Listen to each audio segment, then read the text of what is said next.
Hello, language learners.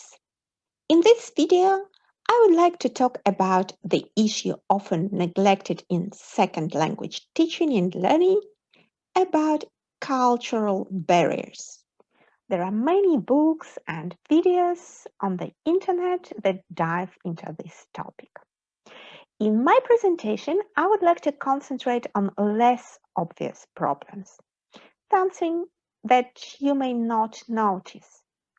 But regardless whether you are aware of them or not, they may lead to serious misunderstandings and disruptions when you communicate with people whose cultural background is different. Hope that this video will help you to be more attentive to these issues and to avoid unpleasant situations. I'm going to divide my video into two parts. That is the first one. So let's get started. I would like to start with a funny commercial of the application for language learning.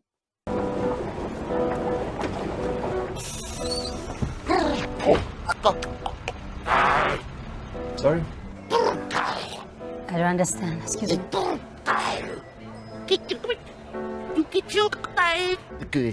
Finally, he learned English and became quite a happy alien.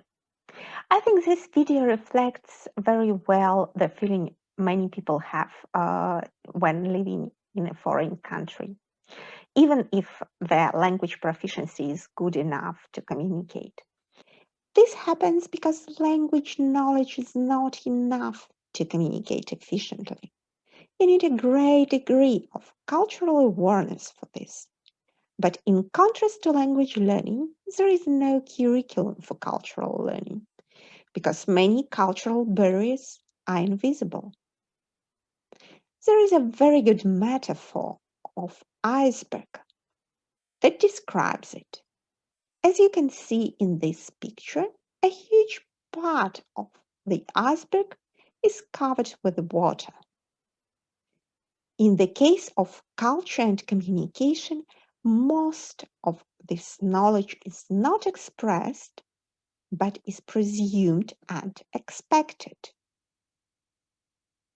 If you know to what factors you should pay attention to, it would help you to interpret possible misunderstandings correctly and may reduce your annoyance and frustration. So, what are the factors you should take into account? I will start with the less obvious. For example, porosity, which means tone and pitch of voice, rhythm and intonation. If we are not proficient in English, do we pay attention to our intonation? The majority of learners don't do it, but it can lead to serious misinterpretations. For example, it happened to a West Indian bus driver. He asked passengers, "Exact change, please," loudly and with high pitch of voice following intonation, and he made a pause before please. So he sounded like rude and threatening.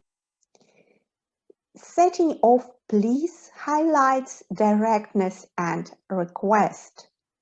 Please pronounced with a falling tone implies annoyance. It was not his purpose, of course, but English native speakers interpret this type of intonation exactly this way. Falling intonation presumes something definite, final, and is less polite than rising one. In many languages, rising intonation is associated with questions, and the falling one is associated with answers and confirmations. And it has nothing to do with politeness. But be careful when you speak English. By the way, expression of politeness varies significantly across the languages. Generally, polite addressing depends on social hierarchy, prestige, and gender. That is why typical English addressative forms like Mr. Smith or Mrs. Smith and forms like Dear John or Mark in emails are not appropriate in the Polish language, for example, especially toward people you don't know well enough. More common is Mr. or Mrs. plus their profession, like doctor or engineer, or title like professor. But do not dare to say Mr. To a priest. This way you deny his special status. And when you talk about famous writer or deputy using Mr. or Mrs. Plus his or her surname, you humiliate them. If you decide to say hello to Koreans in their language, you would have quite a difficult task. The Korean language has many honorifics.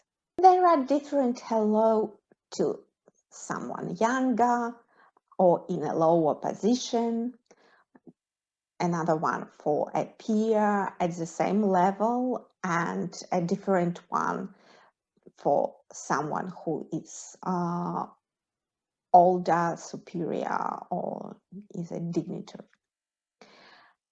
If Koreans ask you personal questions such as how old are you married, what do you do for a living, don't think that they are nosy. They just try to understand your social status. Another issue you should be sensitive about is requests and offers. English learners often think that the forms "would you mind do this and that" and "let's do this and that" are replaceable. In fact, they express different degrees of politeness and directness. If you ask a Polish native speaker, translating the English question, "Why don't you close the window?" it would imply annoyance of someone who is stubborn and doesn't want to close the window. If you ask, "Won't you close the window?" it would imply surprise that someone doesn't close the window. In English, it's just a polite request. Different degrees of directness influence communication significantly. For me, Anglo-Saxon cultures are extremely indirect, and I had a strong feeling of discomfort because of it at the beginning. In my Belarusian culture, the same is true for many other Eastern European cultures. Interlocutors have bigger freedom in expressing negative feelings. We complain very often. If we disagree with someone, we say it openly. If someone talks too much or too little, we point it out to him or her. And it's a very comfortable mode of communication for me. Usually I know what to think about other people, what they think about me and my opinions. So I feel like I stand on a firm ground.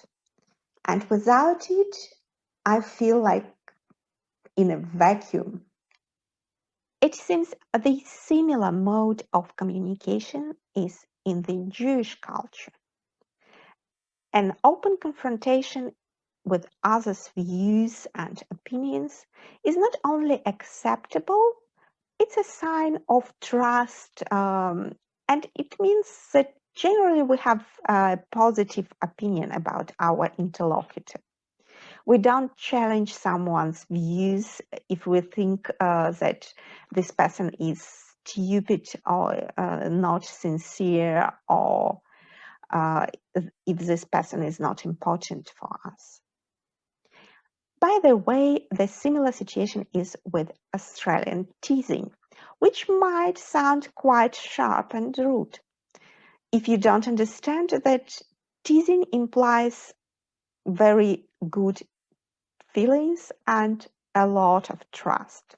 People don't tease you if you are indifferent to them or they don't like you. On the other hand, you rather don't witness the situation when someone's opinion is openly criticized in English-speaking countries. People don't say to someone, "No, you are wrong," or "That was stupid what you said," because it implies that someone who says it is not open-minded and flexible. If English speakers think that you said something stupid or something wrong, they may express it in a neutral comment, and if you know them well enough, you will understand that it was sarcasm. But if you don't know their point of view, you may be completely oblivious to it. So very often you feel like Sheldon from The Big Bang Theory, who asked all the time, was it sarcasm or not? A famous English small talk is often interpreted as superficial and false friendliness. Quite annoying, in fact, because talking to strangers is not very common in all cultures. Vice versa, Eastern Europeans who complain about their life circumstances or disappointments might be seen as weak and indiscreet. All these situations have nothing to do with weakness, lack of sincerity, or flexibility. They are related only to differences in cultural norms regarding the directness or indirectness. When we talk about directness and indirectness, we talk about a certain continuum. It's not possible to divide cultures into two groups, direct or indirect. I remember a funny conversation in our class when my Israeli friend and I argued that the Australian culture is extremely indirect, and Australian people always beat around the bush. To our surprise, our teacher, who was originally from Burkina Faso, argued that Australians are extremely direct. And for many people who grew up in Anglo-Saxon tradition, Japanese way of saying no is very puzzling and annoying, since it is not common in Japan to say it directly. My American friend says that there is no Japanese who like her straight away. Only after they know her a bit better, they become more open and keen to communicate. Probably it happens because her more direct mode of behavior is interpreted as pushy and impolite. Some researchers explain differences in directness and distance by the fact that different cultures promote different values. For example, they relate distance imposed by English language to the respect and autonomy of an individual. Many people with different backgrounds may associate it with hostility, alienation, lack of warmth, and spontaneity. But if we look closer, this distancing is used not only to others, but to own opinions and feelings. English people say, I think, I don't think, I believe, I suppose, more often than these equivalents are used in other languages. In her book, Anna Wyszybska cited a character from a play whose wife kicked him out from his own house and lived there with another guy. So when his friend commented it as a bad luck, the guy answered, yes, it is, rather, and added that now he felt rather lonely. But you shouldn't think about this distance in absolute terms. English has tools to express interest and sympathy to your interlocutor, like famous exclamation, wow, which is often misinterpreted by English learners as a sign of enjoyment or amusement. In fact, very often it's just a way to be nice to your interlocutor. I will upload the second part of this video soon. If you want to talk about cultural differences or to book a lesson in English, Russian, or Polish, please contact me via email olga.nestel@gmail.com.